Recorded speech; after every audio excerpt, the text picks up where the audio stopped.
이진숙 방통위원장 오늘 임명을 해버렸어요. 아니 그리고 청문 보고 채택이 안 되면 다시 재의결해달라고 재송부했는데 하루 그날 주고 오늘까지 이게 이런 경우가 있습니까 대체? 이게 저는 무너지는 전조구나 네. 이런 생각을 합니다. 왜냐하면 그 정도면 조급해 미치겠다는 그렇죠. 거죠. 이게 지금 네. 방송문화진흥회 이사진 개편을 해야 네. 되는데 시기가 다가오고 있고 네, 맞아요. 정상적인 절차를 거쳐갔다가는 안 될 것 같고 네. 근데 둘이 임명해봐야 5명 중에 2명밖에 없어요. 과반수도 안 돼요. 요거 자체도 불법이에요. 불법이고 이것도 탄핵 사유예요 사실도. 그렇죠. 네, 이렇게 하면 네. 이게 그래서 저는 정말 발악을 하고 있구나 마지막 발악을 하고 있구나 저 오래 못 가겠구나 생각이 딱 듭니다. 그걸 겨우 지금 정치검찰이 계속 이재명 대표 공격해가지고 아니 안 나오잖아요 지금까지도 몇 건을 해도 그렇죠. 그리고 지자체장 한 사람들 그렇게 따지면요 아무도 여기 있으면 안 돼요. 오세훈 시장부터 빨리 갖다 치워야 돼요. 그렇게 해야 돼요. 어떤 정책에 대해서 그렇게 따지기 시작하면 만약에 따지기 시작하면 정책을 사법적인 잣대로 갖다가 보기 시작하면 그래서 이 정치를 지금 나는 국힘이 정말 한심한 게요. 자기들이 하도 후보가 없으니까 10달 전까지 검사하던 사람 데려다 대통령 만들었으면 관리를 잘해야 될 거 아니에요. 그렇죠. 나라가 이렇게 엉망진창되지 않도록. 그런데 지금도 그 틈에서 거기서 벗어나지 못하고 또 그 한패였던 한동훈 대표를 대표로 뽑았어요. 네, 뽑았죠. 이거는 정치하겠다는 게 아니에요. 통치하겠다는 거죠. 음. 강제로 검찰 수사력을 가지고 네. 상대방 제압하면서 통치하겠다는 건데 아이고 세상에 방통위원장을 검사 출신 안 쳐요. 말이 안 되는 거죠. 전문가가 그랬다가 아니잖아요. 탄핵당할 것 같으니까 사퇴시켜요. 사퇴시켜요. 그게 꼼수예요. 다른 게 꼼수가 아니고. 제가 가방에 있을 때 정말 가관이었는데 방심위원장이 자기들이 주도해서 그 인터넷 신문 이걸 한다고 해놓고 맞아요. 가짜 뉴스 대책단 한다고 해놓고 공개적으로 안 했다고 그래요. 그랬죠. 회의록을 쫙 보니까 다 나와 있어요. 이러면 그러니까 아무리 이건 보수가 아니에요. 이거는 보수 세력이 이렇게 합니까? 진짜 대한민국의 건강한 보수가 좀 나왔으면 좋겠습니다. 맞습니다. 저렇게 수구 꼴통들 말고 이러다가 진짜 나라가 절단 나면 누구만 피해 봅니까? 국민들이 주권자인 시민들만. 맞아요. 그러니까 민생이 이렇게 난리 아닙니까? 민생을 아무리 살리려고 해봐도 야당에서 해봐도 저쪽이 정치가 망가져가지고 민생을 챙길 공간을 안 만드는데 어떻게 해요? 아니 4박 5일 5박 6일 동안 필리버스터에서 어렵게 4개 지금 방송 관련법 4개 통과시켰어요. 제가 볼 때 거부권 행사 또 할 것 같아요. 아니 이렇게 할 거면 행정부 혼자 다 하세요. 독재예요? 입법부가 이렇게 힘들게 통과시켜놓은 법안들 다 거부권 행사하고. 윤석열 탄핵 마일리지가 점점 쌓여가고 있고 곧 임계치에 저는 이를 거라고 봅니다. 여기서 국힘이 정말 정신을 좀 차려주면 좋겠어요. 정말 괜찮은 보수 집단으로 아니 그렇게 하면 아마 국민들이 계속 정권을 이렇게 주고받게 만드실걸요? 진짜로 아마 그럴 겁니다. 근데 이렇게 하면 이재명 잡으려고 그래갖고 잡히지 않아요. 이렇게 뭐 증거가 있어야 잡죠 뭘. 아니 그리고 이제 막 법으로 말로 칼로까지 하려고 그래 안 되잖아요. 하늘이 지키잖아요. 국민들이 지키는 거예요. 민심이 천심인데 그러니까. 지키는 거예요. 그런데 이걸 억지를 쓰면 결국 결론은 자기 파멸이에요. 자기 파멸이다. 제가 보기에는. 그리고 그것을 이번 민주당 지도부는 정말 정확하게 진짜 오버하지 않으면서 정확하게 타격을 해야 돼요. 타격하게. 정밀 타격. 그래서 여러 분야의 전문가가 필요하지만 전문성이 있는 분들이 필요하지만 이 정치검찰 해체, 정치검찰 투쟁에 실질적으로 해왔고 앞으로도 할 전문성이 있는 투쟁력이 있는 맞아요.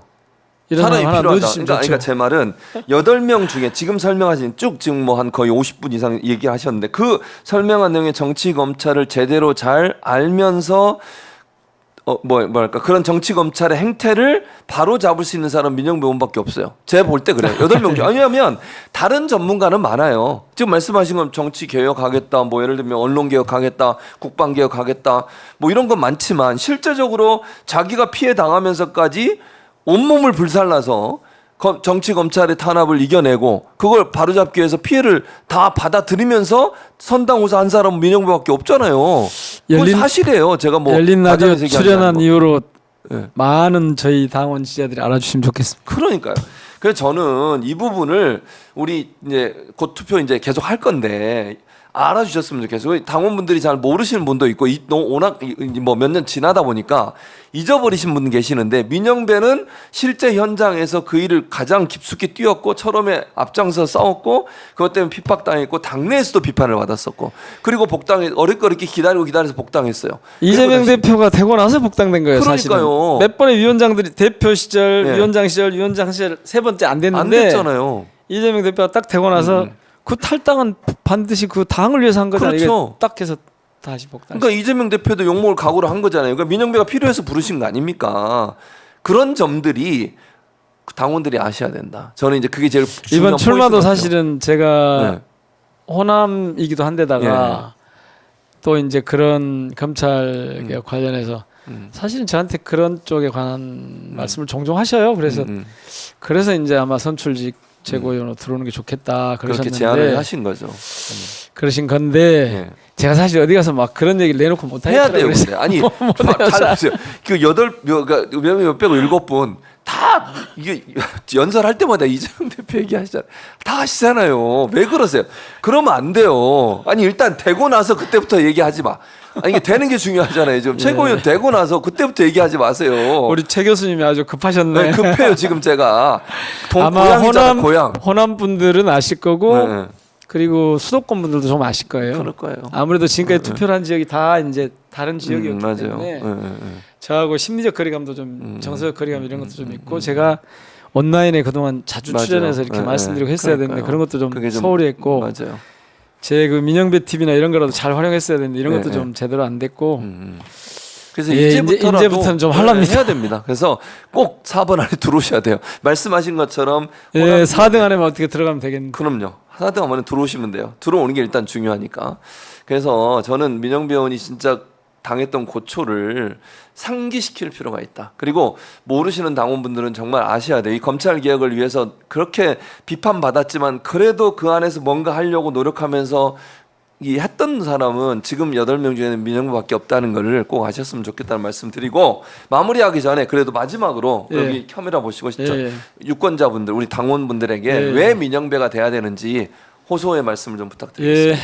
지금까지 쭉 말씀드렸던 것처럼 지금 윤석열 정권은 만취 상태로 대한민국이라고 하는 고속도로를 운전하고 있는 중입니다. 만취 운전 중인데 그 옆자리에 앉아 있는 배우자도 같이 취해 있습니다. 그래서 이 운전을 하는 분들이 가는 곳마다 대형 사고를 칩니다. 곳곳에서 사람이 죽고 되는 일이 없이 나라가 엉망진창이 됐습니다. 그런데 그래서 모두들 지금은 대통령이 스스로 물러나거나 탄핵을 해야 된다 이런 얘기들을 하고 있습니다. 이 정도 되면 사실은 정신을 바짝 차려서 협치를 제대로 하거나 아니면 물러나야 되는데 그럴 여지가 없으면 쫓아낼 수밖에 없거든요. 무너뜨릴 수밖에 없거든요. 그런데 무너뜨리려면 제일 먼저 해야 될 일이 정치검찰을 손보는 겁니다. 정치검찰이 원래 검찰의 모습으로 돌아가도록 완벽하게 제자리 잡도록 하고 검찰이 이 정치의 권력에 죽은 노릇을 하도록 그냥 둬서는 안 됩니다.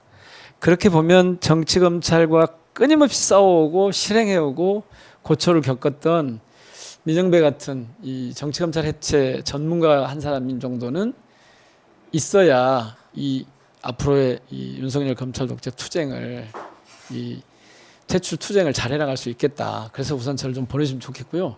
그 다음에 8명 중에 저 하나만 딱 지역 출신입니다. 그것도 호남 출신입니다. 광주 출신인데요. 그래도 호남 출신, 광주 출신 한 사람 정도는 지역 출신 한 사람 정도는 지도부에 들어가 있어야 지역의 목소리를 좀 반영할 수 있지 않겠습니까? 그리고 마지막으로는 사실은 지금 8분 중에 집권 경험이 있는 분들이 없습니다. 저는 노무현 대통령 모시고 대통령실에서 청와대에서 일을 했고 또 문재인 대통령 모시고 대통령실에서 청와대에서 일을 했습니다. 우리가 그토록 이 민주정부 4기를 꾸려가려고 하면 제대로 꾸리려면 그리고 저는 지자체장도 해봤고요. 이 집권 경험이 있는 사람이 필요합니다. 제가 지도부에 가서 무너뜨리고 난 다음에 어떻게 할 것인지 준비를 잘 좀 해볼 수 있도록 하겠습니다. 특히 이재명 대표를 지키는 것은 처음에 말씀드린 이 검찰 정치 검찰 투쟁하고 딱 맞닿아 있기 때문에 그것도 저한테 중요한 동기이고 계기라고 생각합니다. 예. 그런 일을 할 수 있도록 기회를 한번 주십시오. 예. 아따 시원하게 한번 밀어주시오. 진짜. 이거 전국 방송이라 제가 전라도 사투리 안 썼습니다. 제가 이제 광주에 가거든요. 그때 네. 그 경선하실 때 이제 갈 네. 거예요. 아, 가서 또 그러세요? 인터뷰 할 건데 광주 아짐들하고 아재들한테 제가 또 열심히 홍보를 하도록 하겠습니다. 두 가지 점만 제가 다시 한번 강조드리고 마치려고 합니다. 첫째, 모두 다가 호남에서 모두 다라고 이해할 수 있는 대부분의 사람들 호남에서 이낙연 당시의 후보를 지지할 때 유일하게 이재명 대표를 지지했던 분이에요. 그분이 민영배 의원이고요.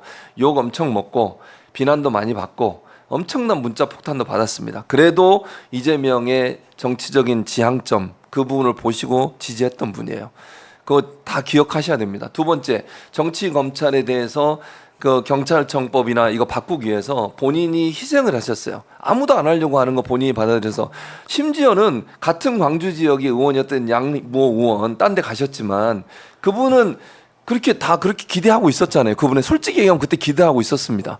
근데 그분은 안 하겠다고 못 하겠다고 하고 그때 민영배 의원이 나섰어요. 아니 의원이 당적을 버린다는 건요 엄청난 이거는 정치적 피해예요. 솔직히 얘기하면 그러는 거죠. 그렇죠.